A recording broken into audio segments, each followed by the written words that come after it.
Good morning. My name is Steve Weber. I am the host of the American Gumption Morning Show, and it's being brought to you here on Spirituality Gone Wild, and also broadcasting on the American Gumption Facebook page and also the American Gumption YouTube channel. So please do subscribe. We're growing and we're gaining momentum, as they say.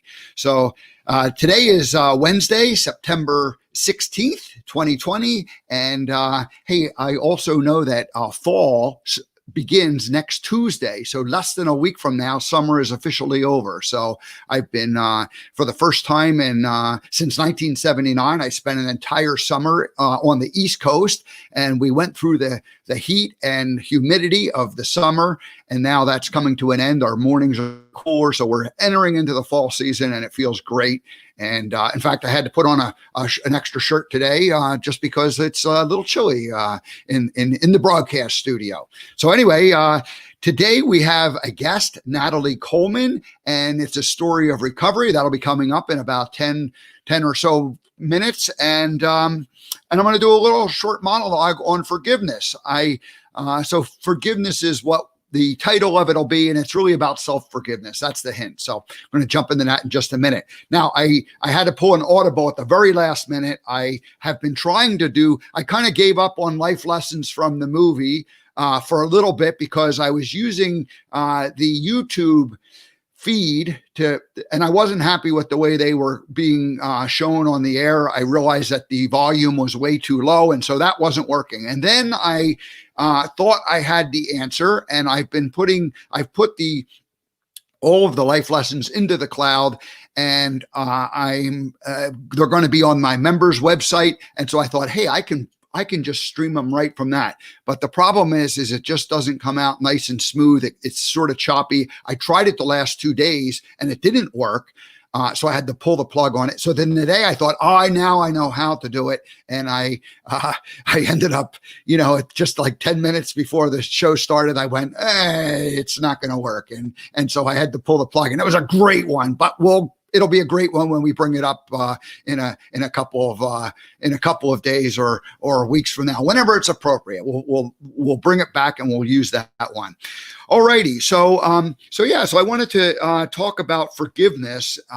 Forgiveness is one of those things that I had to learn in my life, and over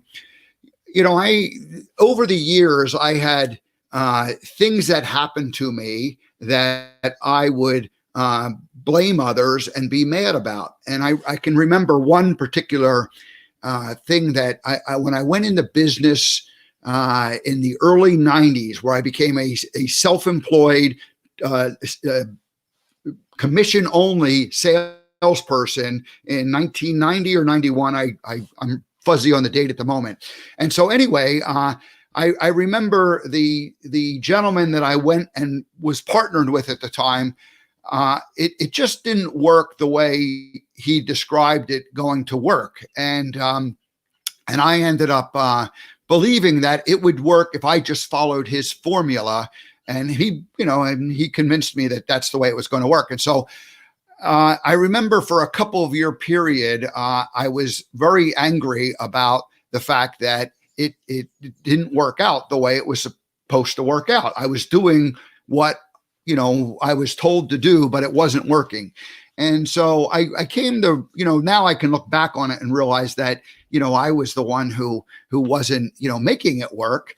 And his formula, nothing really inherently wrong with it. It just didn't work for me that way. But I was young, and I was, a little bit naive about how business and life works. And, ultimately, you need to own whatever it is that you are doing in life. And so I didn't really take full ownership. I was allowing his vision to be what I was adopting and owning. The same kind of thing happened when I finished my career at Bubba Gump and really started developing my speaking message. And I joined the NSA, the National Speakers Association, and there were a lot of good things that happened from that. Met a lot of great people. But I also started to, I ended up getting coaches and different people worked from, and there began to become like a pattern of like, this is how you're supposed to do this business.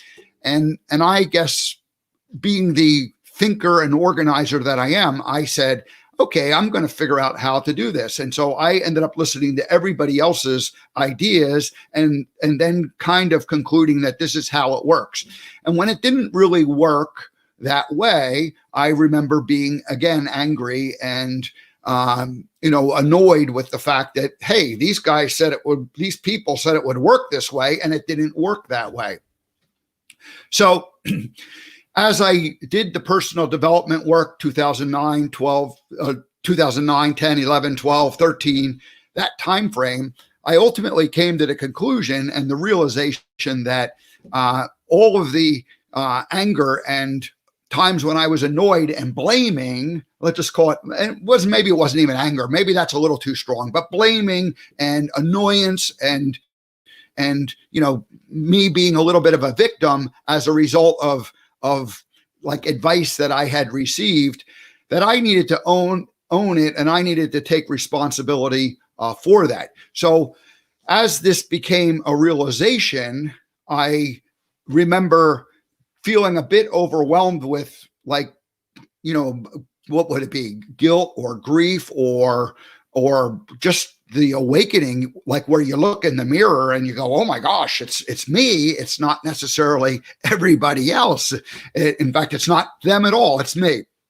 And so for me, forgiveness became my own having to forgive myself. And so once you can forgive yourself, then there is no need to forgive anyone else. And so ultimately, that's what forgiveness comes down to me, is learning to forgive oneself for one's past, and of course, learning to be more in the present moment, and not worrying about so much what happened in the past, just accepting it and looking at it like, hey, that was a good thing. That what was the lesson that I got from that? What did I learn? How did that experience help me move along?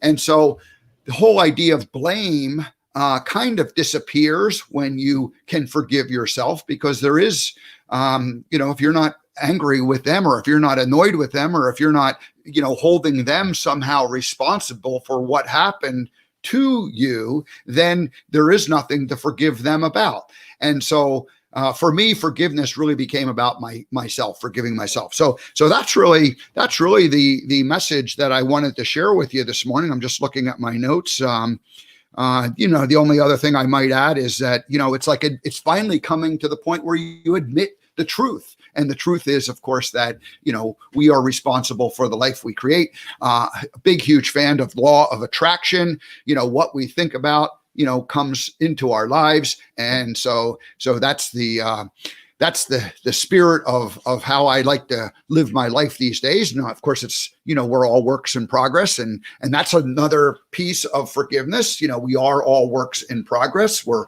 constantly, bettering ourselves and improving, and using each day as an experience to somehow learn and to move along. And so if we can find that joy in each and every day, and then life becomes a whole lot simpler and more fun. So that's my message on forgiveness today. It's really all about forgiving yourself. And once you forgive yourself, then there really isn't anyone else that has to be forgiven, because our interpretation of what they did is really all that matters. And once we forgive ourselves, then other people, what they do doesn't make any difference, really. So that's it. I think I'm going to go ahead. Our guest is in the green room. I see the American Gumption host and hostesses have been taking care of her, pampering her while she's backstage. She looks like she's ready. She's had some tea to warm herself up, although where she's coming from, it's afternoon tea. It's not morning tea. So let's bring our guest, Natalie Coleman, to the American Gumption Morning Show. Good morning, or good afternoon, Natalie. Good afternoon to you, my dear Steve. How are you? I have to say, doing great. Thank you. Right, your people really do know how to look after the guests in the green room, because the fruit bowl and the nuts were just stunning. And I do love green tea, so that was perfect. Thank you.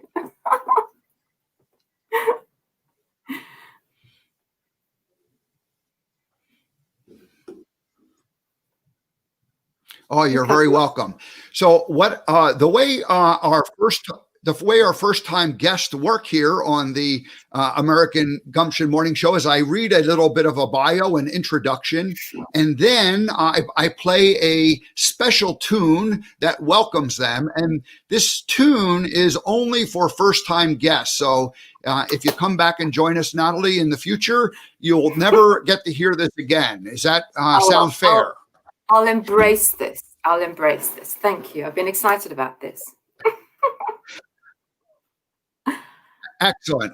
All right. So here's just a little introduction with Natalie, and then we'll get into her story after the welcoming band marches through. So Natalie Coleman is in love with this thing called life. But it wasn't always that way. In fact, 4 to 6 years ago, Natalie was in a very different place. She was in darkness. Her path to darkness wasn't a short path. It was a long path. But in 2016, she was able to return to the light through the love of family, professional help, and her own awakening or rebirth. Today, Natalie is on a mission to shine her light on others. One of the ways she does this is by hosting her own weekly show on Speak Up and Empower.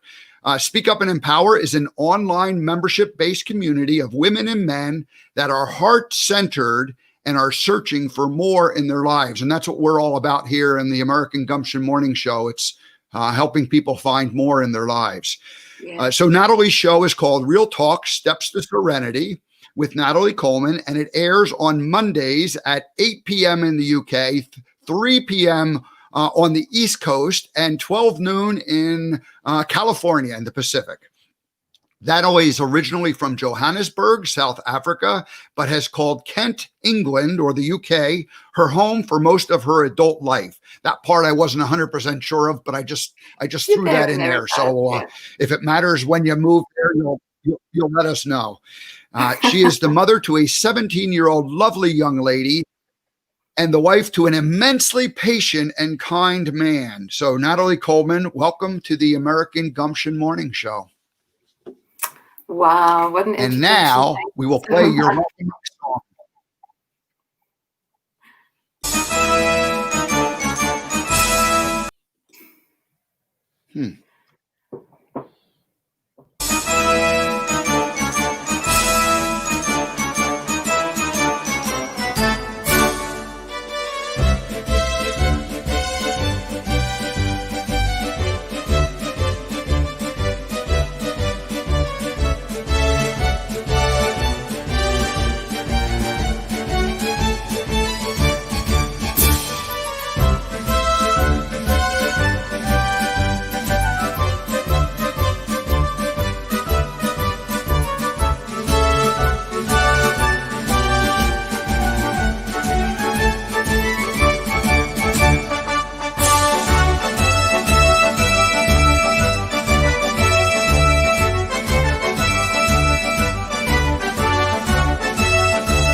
You are so clever.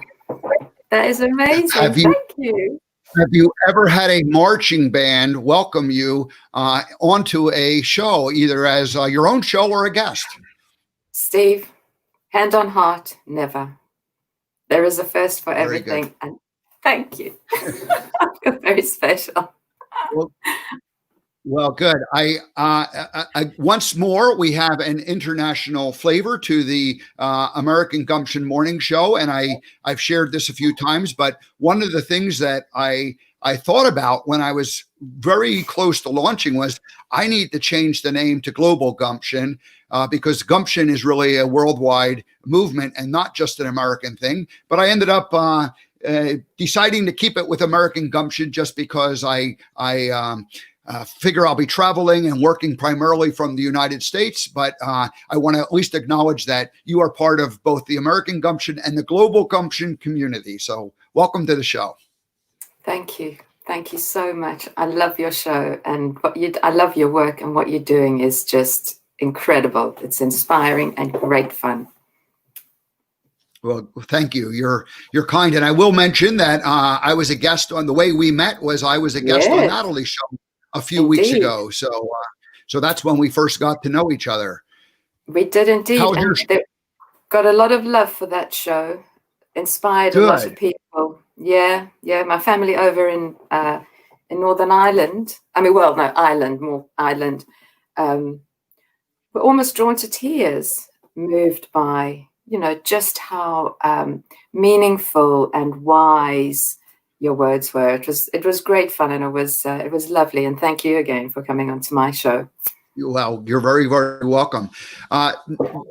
You have a story, and I would like you to take 7 or 10 minutes, and just lay the foundation of what your life was like, 10 years ago up until about 6 years ago, 4 years ago, when you went into recovery.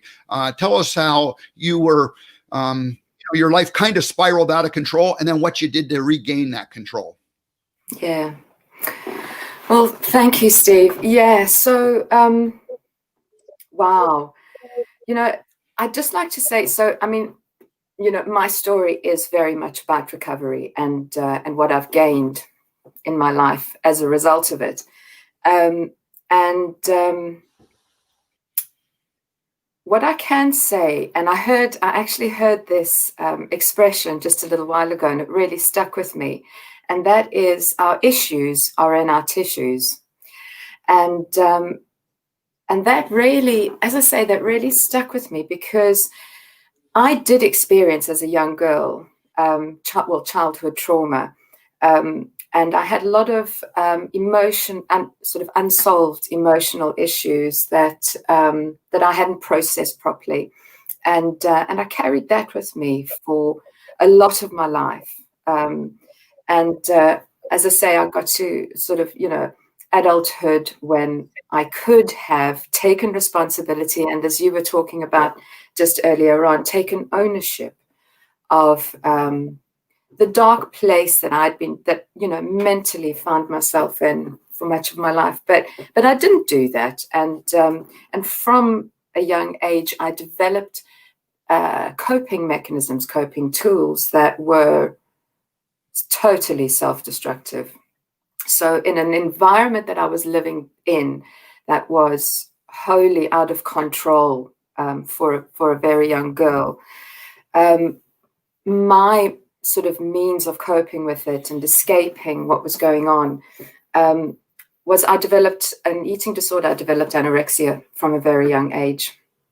And that was sort of my first delusional comfort blanket that I carried around with me from a young age. And then as I got older,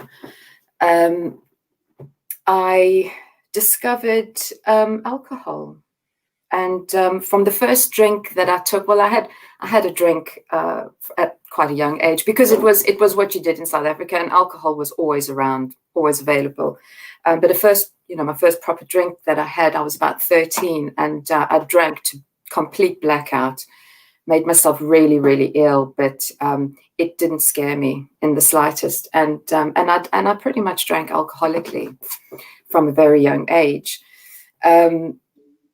Despite that, I always did all right in life. I did well at school. I achieved on the sports field. My nature was trying to just be more than I was really internally, because I didn't really know what I had no sort of solid foundation, solid base. So, and this is all retrospectively understanding my behaviors through my life. So I went through life always achieving, and winning awards, and I went to university, and I got good jobs, and despite the inner tormenting monologue that was in my, within me, I did okay. But not only that tormenting monologue, and really, really low self-esteem. Besides all that, I was, I found a solution that helped me to escape and more easily be somebody that I wasn't, and that was alcohol, in vast amounts, and then eventually drugs as well. Now, the really peak of, shall we say, my drinking, or the most chronic that my alcoholism became, was probably around about 2013. Really, really started to get out of control.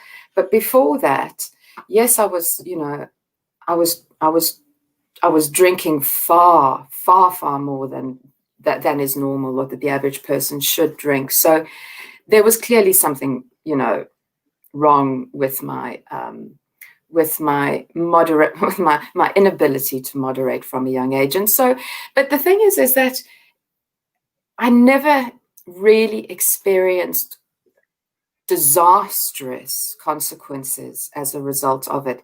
Yes, I caused a lot of trouble and there was pain and everything, but I hadn't, until I started to get to that tail end of it, sort of 6-7 years ago, where the deck of cards was starting to fall down. I managed to function as a relatively successful person. So, yeah, as we were saying earlier on, it really got out of control, sort of 2013, 2014. And in 2015, it became apparent that my inability to have addressed those issues that I should have as a youngster and as an adult growing up really started to fester, and my eating disorder came and took over with such a vengeance. It really did, and my alcoholism started to get out of control. So I had these two demons in my head that were just constantly fighting for airtime, and but they were still in the most delusionally bizarre, sick way. They were still helping me and serving me in some kind of way to get through life. Because especially the substance abuse, I couldn't function without it, and eventually got to the point where I couldn't function with or without it. And it was then that my physical health really got to a desperate stage. And I don't say this because I want to paint a picture of what a badass I was or anything like that, but I just want to illustrate the degradation that I had put myself through, and the point of almost no return that I'd taken myself before I decided, with the help of everybody that you spoke about, to go and get help. I, in beginning of, or the end of 2015, beginning of 2016, I'm 5'10" and some change, and I weighed less than 90 pounds. I was mentally deranged. I spiritually completely bankrupt. There was just nothing left of me besides a shell of a human being. It was like almost, those characters you see in The Walking Dead. And like I say, I'm not trying to, be some kind of, badass, but it was desperate. And try as the health services here, try as they may to help me in the UK. I don't think I was ready for help. My issues were so complex, and I was lying to everybody that was trying to help me that I couldn't be helped by the services here. And my family got wind of how, what level it had got to back in South Africa. They're all living in South Africa. And and they made a huge effort and made big sacrifices to put me on a plane in 2016, end of July 2016, to go out and get private treatment at the wonderful Houghton House in South Africa. So that undoubtedly not only saved my life, which it actually physically did, because the doctors did not see me making it anywhere near Christmas 2016 if I had carried on in any way that I was. And not only did it save my life, but it was the start of a new life that I just never even knew existed. And so I think it was the 28th or 29th of July, something 2016, I landed in South Africa, and my family were mortified. My brother couldn't even drive the car. He was so freaked out by what he saw. And I went straight to the treatment facility, and I stayed there for 3 months. I was in the program for 3 months. So when I arrived, I had to be detoxed again. I just want to say something else. That so dire was my condition. I had experienced life-threatening seizures as a result of the starvation and the alcohol. So they were quite nervous to take me in because of my physical, how I was physically. But they said, right, let's just get her, onto some medication detox. Let's try and get her on a drip and get some, or some nourishment through her and everything. And after a week, I kind of, I came to, and I joined the program, so to speak. And that was, the start of a painful journey of self-discovery, because what I started to uncover without the assistance of a mind-numbing substance wasn't pretty. Steve, it was not pretty. And, there were times when Let me just stop you.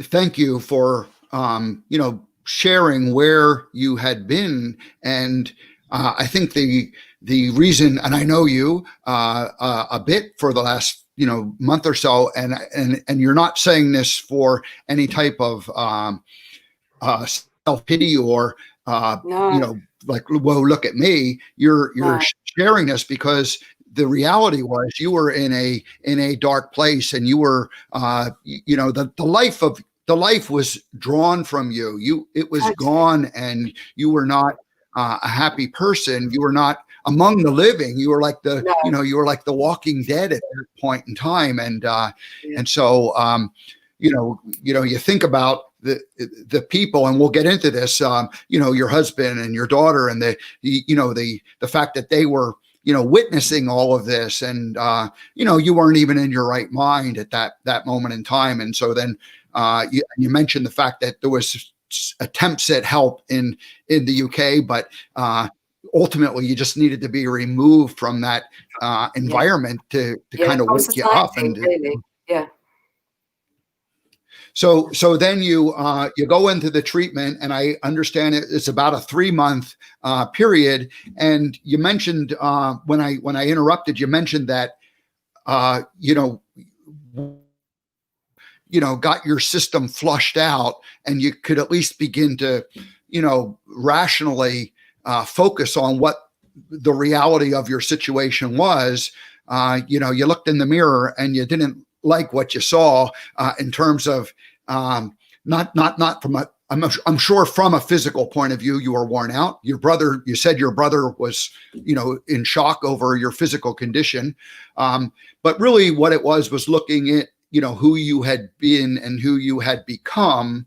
And then of course what that was, but these were professional people, and they helped you to go through it. So go ahead and just share a bit more about the treatment and that professional help, because it's you needed it at that point. You didn't have much you didn't have an option to try to do this on your own at that moment in time. You needed some professional help. Yeah.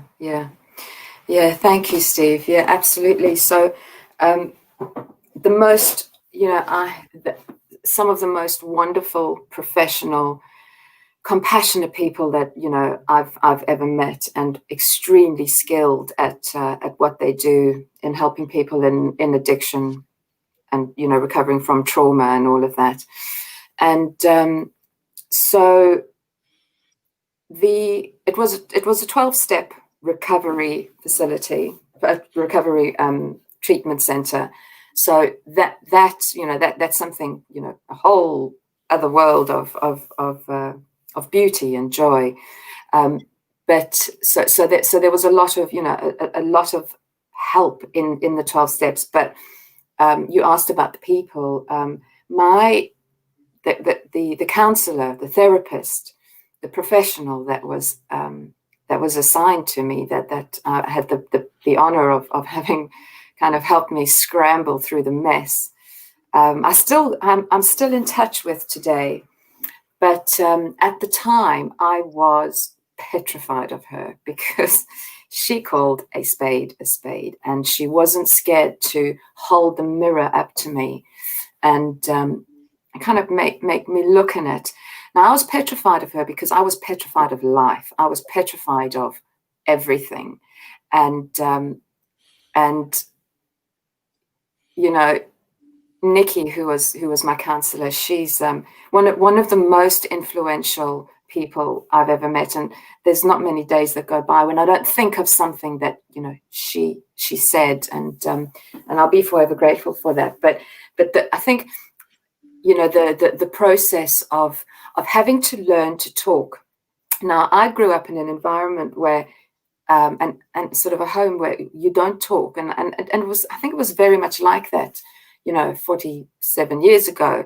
You don't talk, and I just never being really allowed to express myself and everything. I'm not alone in this, in the world, but talking aloud, sharing my feelings, expressing myself, and standing up for myself was never something that came naturally to me. I was never able to do it. So the process of starting to talk about my feelings and admit my wrongs and admit where I was in my life was really, really difficult.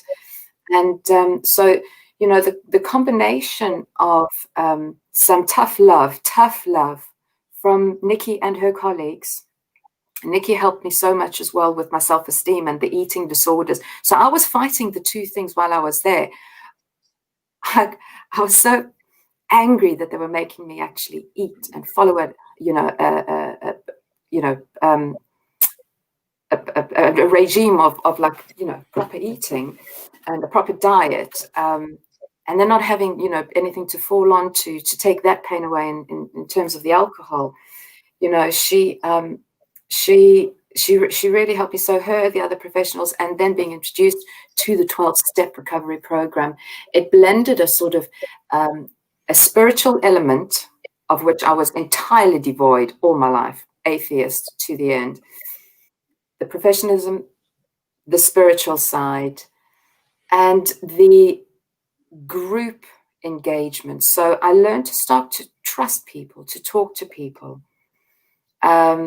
I wasn't very good at it, actually, to be fair, looking back, because I didn't really offer that much of myself in group, because I couldn't determine what they were going to think of me, because all I ever worried about was what people were thinking of me, and I'd tell them what I think they wanted to hear, and spent my life manipulating people like that and manipulating situations. And so I didn't use it to its, to its maximum potential, but I started to get into the process, and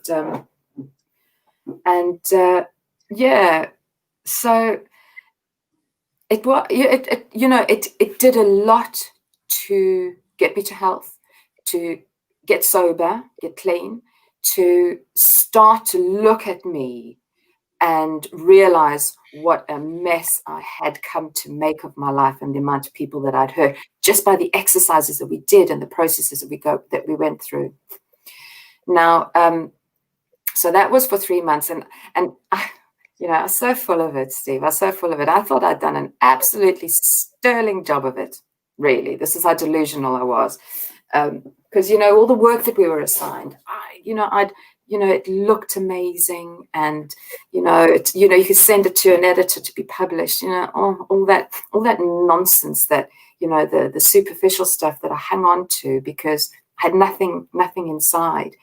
So I thought I'd done a sterling job and done all right, left after 3 months. And let me just stop you.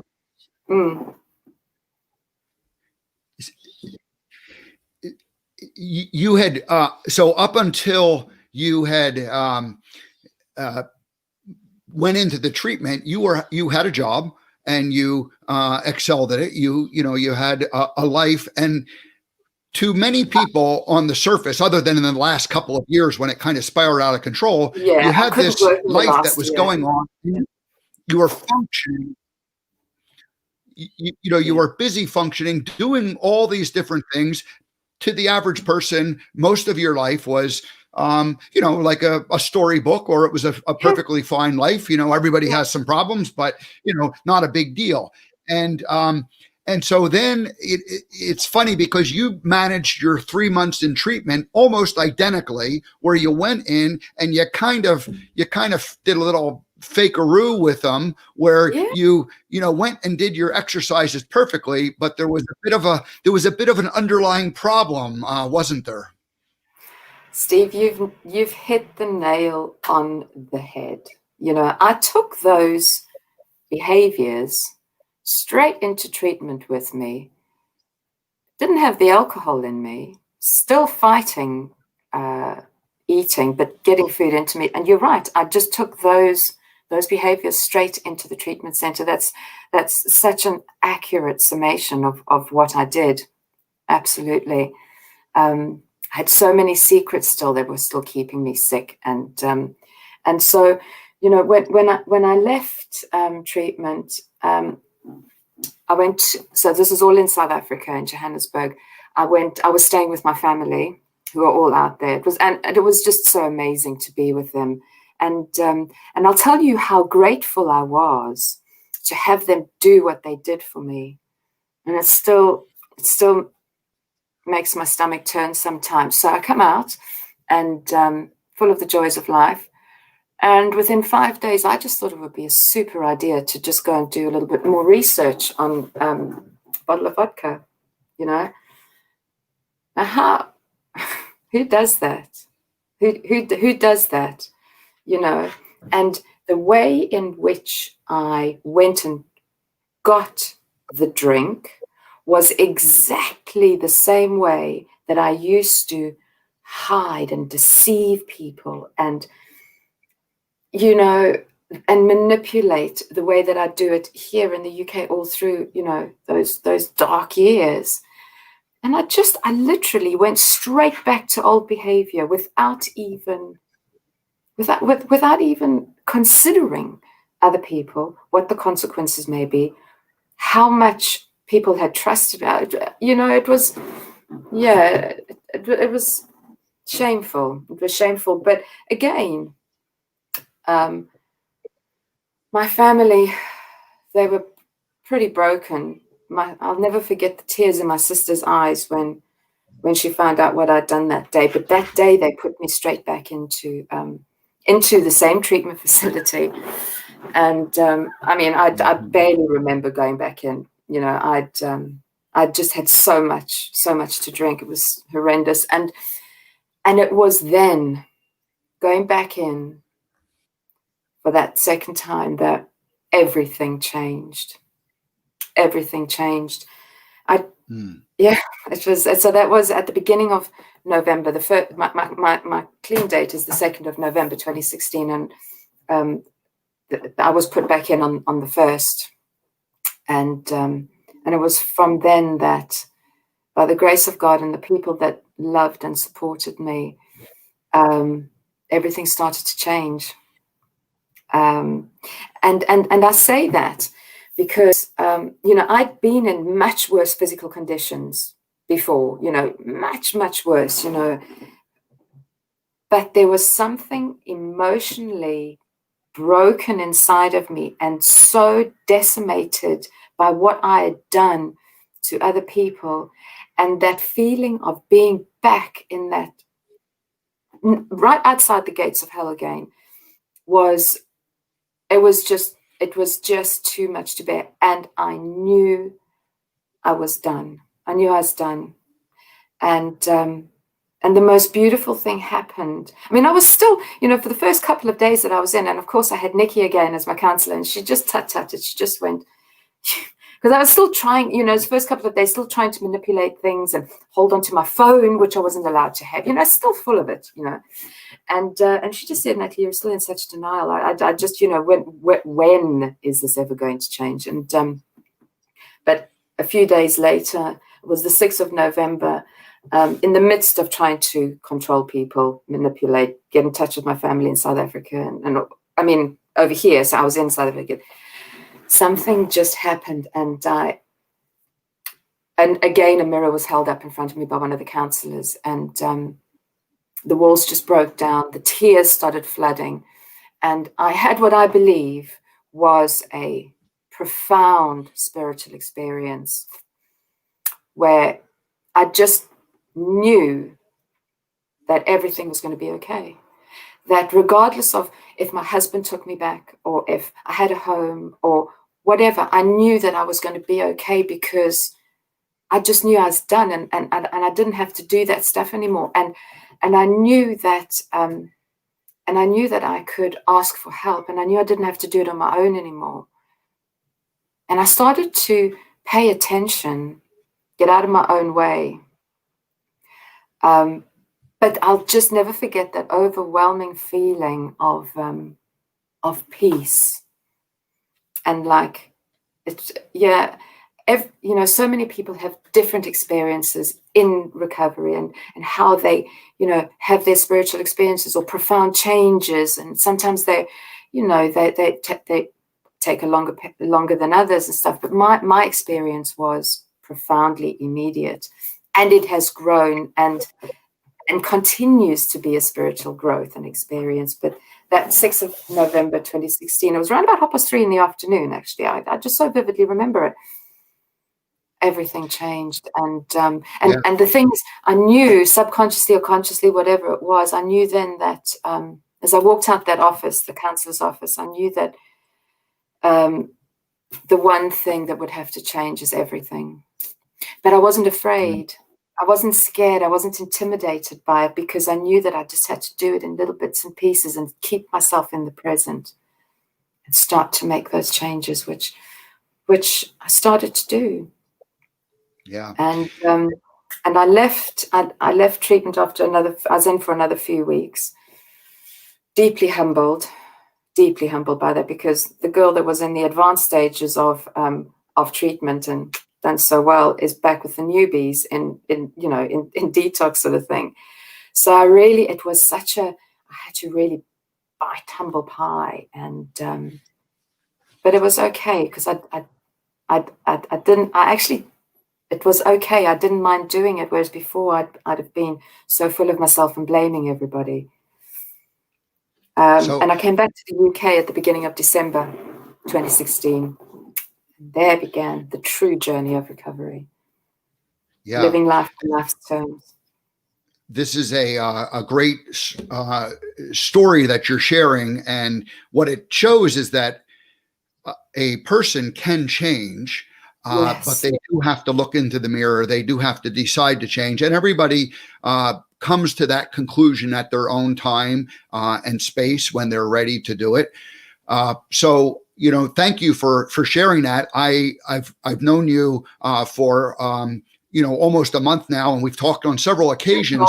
And there was always a joy and bubbliness and life in you. And you took us back and you showed us a little bit of what that dark phase was all about. So I think we have a pretty good idea of that. Our conversations, the last few times that we've talked, have always been kind of on that joyful realm of recovery, and in like going deep in a different area. So there's a couple of different areas that I'd like to, I kind of like to shift it. I mean, I wanted to give people a sense, and I thank you for sharing, what it was that got you here, but you became alive again. So when you went back to the UK in December of 2016, you were like a new person. I mean, how did your husband and daughter react to you when you showed up again? I mean, what was that like? And what was those first,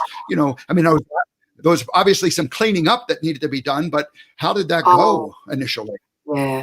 Yeah, Steve, that's a really good question, actually, because I mean, how do you react when someone when you saw, well, number one, my husband had resigned to himself to the fact that I might never come back. So, that man had to deal with so much, and but so painful for him and for my daughter at a young age. She was only 12, 13 then.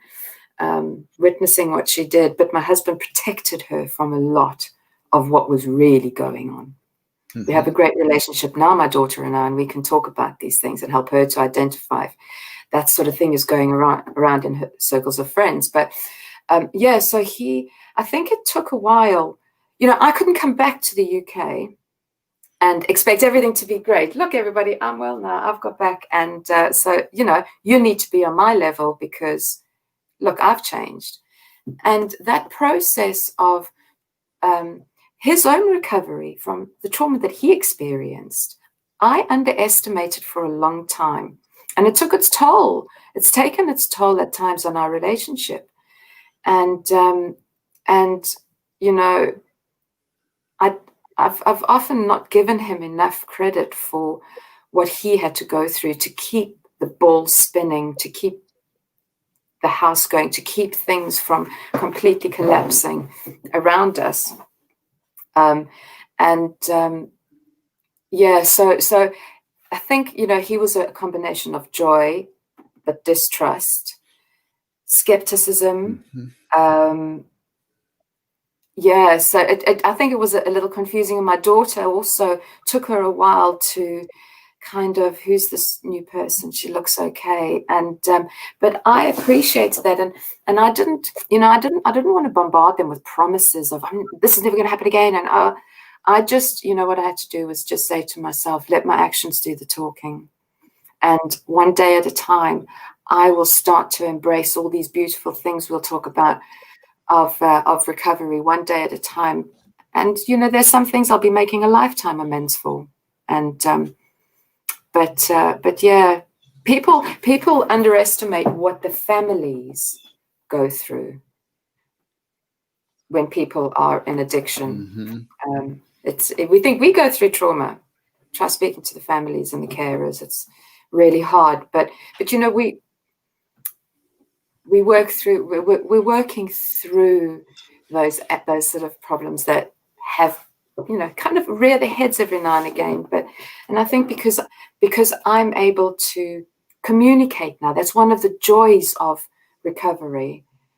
I'm not the best communicator, and I've got a lot to learn, but I'm learning to speak more about what's on my chest.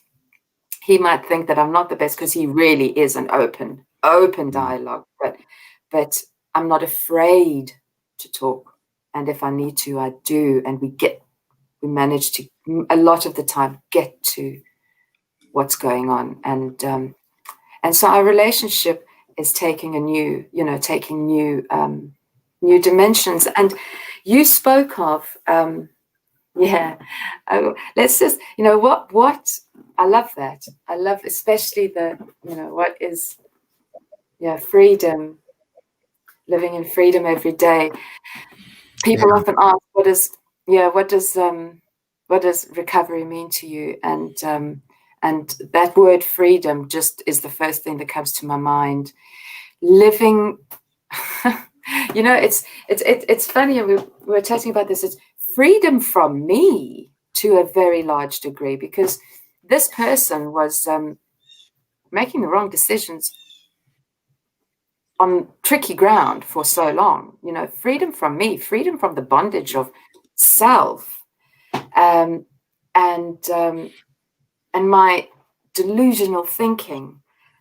But like we're saying yesterday, it's a bit of a paradox, because freedom from myself, but at the same time, one of the next joys of recovery has been discovering myself, because I never knew who I was. And I used to hate when people say, oh, just be yourself. And I was like, I don't even know who I am. But I'm beginning to understand that I'm just the person I was always meant to be, and that if I apply common decency and amenable principles in my life, I can be the person that I was always meant to be. And excuse me, you might have to talk for a second, because I need a sip of water. Go ahead and give yourself a break here. We're actually we're getting close to the end. We'll only have a few more minutes to speak. So what I'd like to do is, and I have like 5 or 6 or 7 more topics I wanted to talk to you about. So what I think I'd like to do is invite you to come back to the American Gumption morning show, and we could talk about some of those. And so we'll look at our schedules, when this is over, and if we can work it out, we'd like to bring you back and go deeper into that, because really these other topics are freedom, living without fear, relationships, forgiveness, attitude of gratitude, being teachable. Honesty, love, all of those are areas that I know we could go, and they're the joy, they're the fun parts. That's where life is, in the truths of life. I would, I'd love to do that, and more so because, Steve, I just hope that that this hour that we've had together, that there is a message out there to people that are watching. It doesn't matter how hopeless, how far down the scale you've gone of self-destruction, recovery is possible. And that's why I mentioned the where I'd come from. And I say that if I could do it, and anybody can do it. It is so possible. And then the gifts and the promises of the joys of life that come with it are just, there is no money that could pay me to go back to where I was. Just someone said, would you go and have a drink? Would you like a drink? I'll give you a lot of money. And there is no amount of money that could replace the feeling that I have as a result of this new life. And like you were saying, learning to forgive. And I love what you're talking about, that self-forgiveness. Learning to love myself took a long time, really took a long time. And it's not an easy thing to do. But one day you just go, you know what? Life's going to be a lot easier if I learn to live with myself and quite like me. It'll be a lot easier, because if I like me, I'm not having to fight internally against myself. So life just becomes so much easier. It's a pretty cool place to be. Learning to love ourselves, learning to live in gratitude, not expecting, learning to forgive. You spoke about blame that we did all of our lives. Oh my God, blame people, places, and things for everything that had gone wrong. No. And like you said, taking ownership and responsibility for me and my actions. All of these things, just all add to emotional sobriety, which is what the goal is, being able to live an emotionally sober life, and learning to be honest. Thank you. I feel like, and I didn't want to interject too much of my own story in with yours, but there's a couple of parallels that I do need to share. Yes. I became someone who drank beer 25 years every day, maybe longer. and it was always a transition thing for me, like from the work day to the, to the relaxing time. And somehow I equated, I needed this to relax. And I knew it was a habit and a bad habit. And we'll call it an addiction. And because I couldn't stop myself from doing that. And multiple times I tried to, quit, moderate, slow down, and I wasn't able to do it. I just, I was addicted. And so ironically, your date you said was the 2nd of November. And for me, my date is the 21st of December, that same year, 2016. So, yeah. And once I quit, once I made the decision, it's like there's no going back. And the thing that was the key for me is I realized that I had more freedom without drinking, because I didn't have to worry about what I was going to do every night at 5 o'clock, and where I was going to be and how I was going to drive home. And, and of course it was like all kinds of, behaviors that were like, I was on like I was like being pulled by a string or something into doing things that I didn't really want to do, or I didn't find joy in doing. And so it was a physical addiction for sure. Yeah. And it was an emotional addiction. So it's both of those things. So I think what I'd like to do is invite you to come back, and we could talk about some of these things in deeper. The freedom is so important, but the fear and the relationships, forgiveness, gratitude. I had my own experience with, I called it coachable. You called it teachable. If you can't listen and learn from others, and yet we become blind to that sort of thing. And then of course the good ones, honesty, love, they don't happen until you get to some of those. So. Yeah. So that's so I think that's what I'd like to do. I go ahead and just say a last word or two. And then we'll wrap up this show, and then we'll get you to come back, and we'll go deeper on some of those other topics. It would be my honor, Steve. It really, really would. I'd love to do that. And go ahead and share one last message about the hope that people, from that dark point in your life to where you now are living in the light and with joy again. Anybody who's in a dark place, what's your message to them? Yeah. So my message to anybody, and this is so close to my heart because it's my experience, is that talk. It doesn't matter that you might be afraid to be speaking about what is going on, what pain you're experiencing. And when I say speak to somebody, it doesn't have to be a professional or a counselor or something. Speak to somebody that you trust. It could be a friend, it could be a sibling, it could be even somebody that you've only met recently that you've struck a relationship with.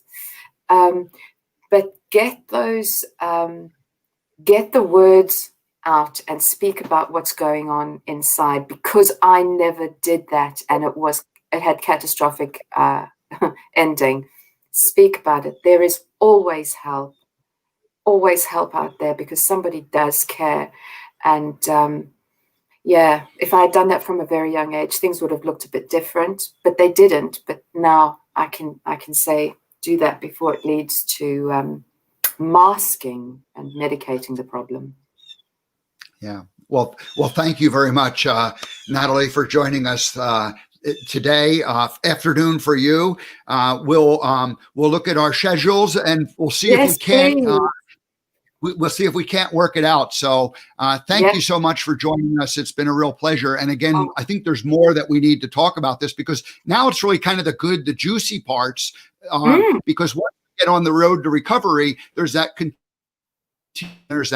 joy of life. And I appreciate that you peeled back the curtain and allowed us to just understand where you came from. And this interview will stand as that portion, and we'll just let it be what it is, and we'll move forward, and we'll forgive all of those, and for ourselves, and we'll just move forward with it.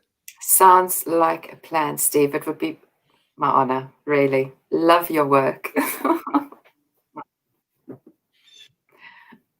All right. Well, thank you again. So we'll be in touch, and thank you very much, Natalie, for joining us this morning. Thank you so much, Steve, and we'll speak to you soon. And thanks, everybody. All right. So wow, that was amazing.